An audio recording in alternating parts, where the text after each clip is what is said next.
So you spend a lot of time interviewing founders, negotiating with founders. You were really immersing yourself, like you were in the trenches.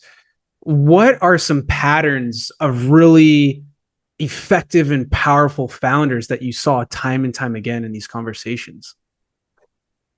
The number one thing in founders always, and I've done, I've seen probably 10,000 startups at this point. I've sat on dozens of boards or been observer of dozens of boards. I've seen kind of almost everything there is to see. I've looked back and done these postmortems of the successes. Why were they successful? Of the ones that disappointed, why did they disappoint?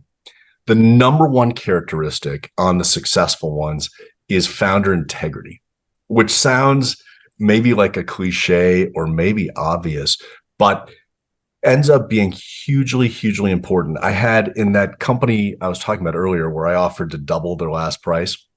The rest of that story, he accepted, of course. Yeah, like I need more Brian's in my life. Right. He's like, great. You want to triple it? So we signed the deal.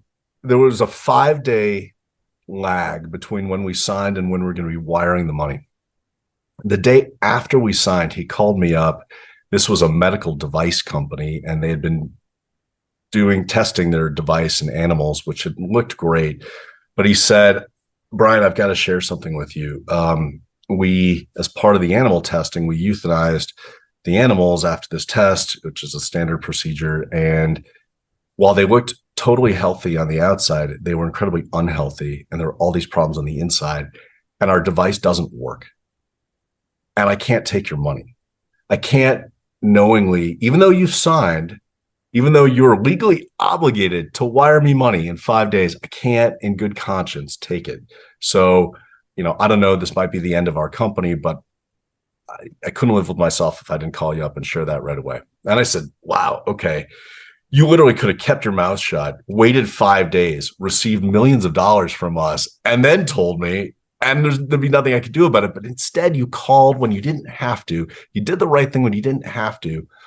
And my response to that was to say, wow, thank you for that. Let's take a breath. I'm sure we can work through this. Sleep on it. Let's talk tomorrow. By the time we talked tomorrow, he said, oh, I had the most amazing night's sleep. I woke up, I came up with a new modification to our medical device. I think it's totally going to work. I'm going to lower the price. So he did my move in reverse. He said, you doubled it. I'm going to cut it in half. And if you'll still invest, I'd like to have you at half the price.